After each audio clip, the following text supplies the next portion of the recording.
ये फरवरी और मार्च के महीने में सभी विभाग वसूली करते हैं क्या जनता से? 40,000 का फाइन हुआ है अध्यक्ष महोदय, में हम आवेदन भर के लाए हैं। अगर मेरा दावा गलत है तो हम कहेंगे कि हम 2 महीने का मेरा सैलरी नहीं दिया जाए। अगर किसी को रोड में एक्सीडेंट हुआ तो उसे आवश्यकता है प्राथमिक उपचार की, लेकिन फिर भी करना पड़ता है विधायक को।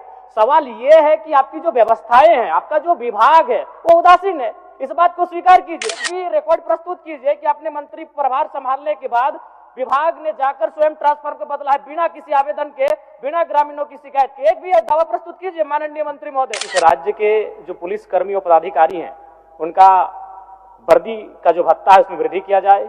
दूसरा, उनके भोजन भत्ता में वृद्धि किया जाए। तीसरा, जो पुलिस कर्मी और पदाधिकारी होते हैं जिनका कई वर्षों से विभागीय परीक्षा नहीं ली गई है, तो मैं ये मांग करता हूं कि उनकी विभागीय परीक्षा ली जाए और अंत में उन्हें उनके पड़ोसी जिला में हस्तांतरण किया जाए।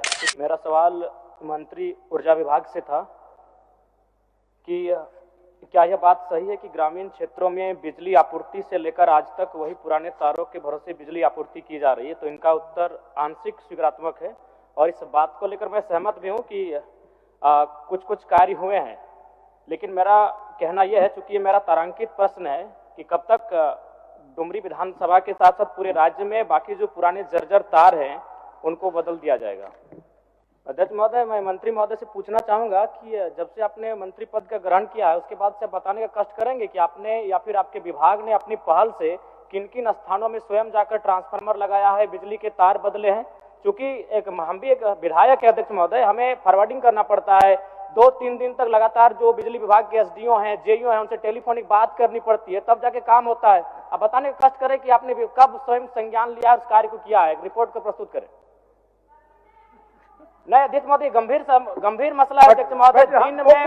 दिन में कम से कम 1 दर्जन समस्या। हम सुने माननीय मंत्री जी ने कहा कि सही बात है, विधायक की अनुशंसा करने की आवश्यकता ट्रांसफार्मर के लिए नहीं पड़ती है, लेकिन करना क्यों पड़ता है, वही तो सवाल है। हम भी मानते हैं अगर किसी को रोड में एक्सीडेंट हुआ तो उसे आवश्यकता है प्राथमिक उपचार की, लेकिन फिर भी करना पड़ता है विधायक को।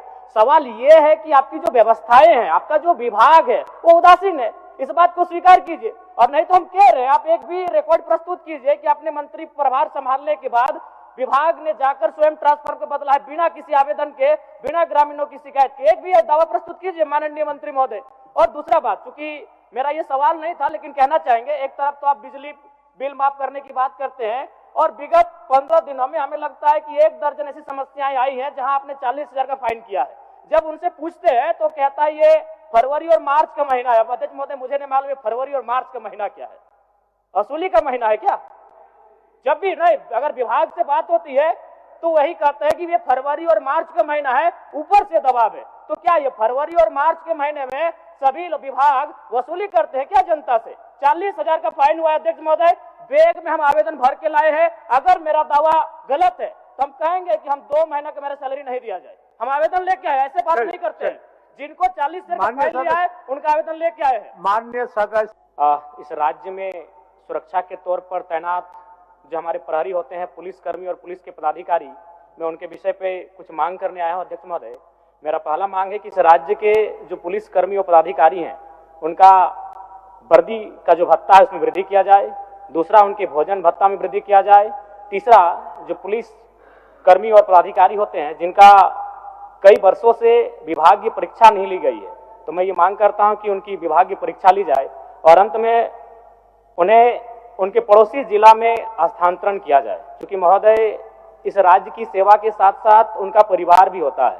उस परिवार में बूढ़े माता पिता हैं, उनकी कईयों की नवविवाहित अर्धांगिनी है, छोटे छोटे बच्चे हैं।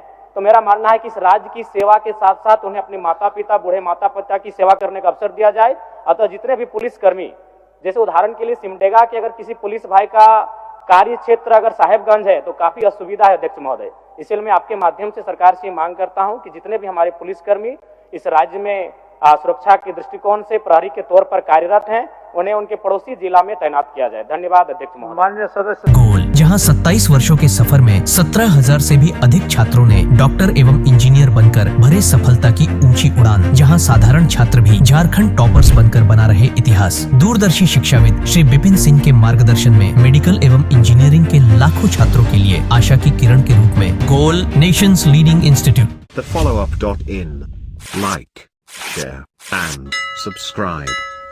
www.thefollowup.in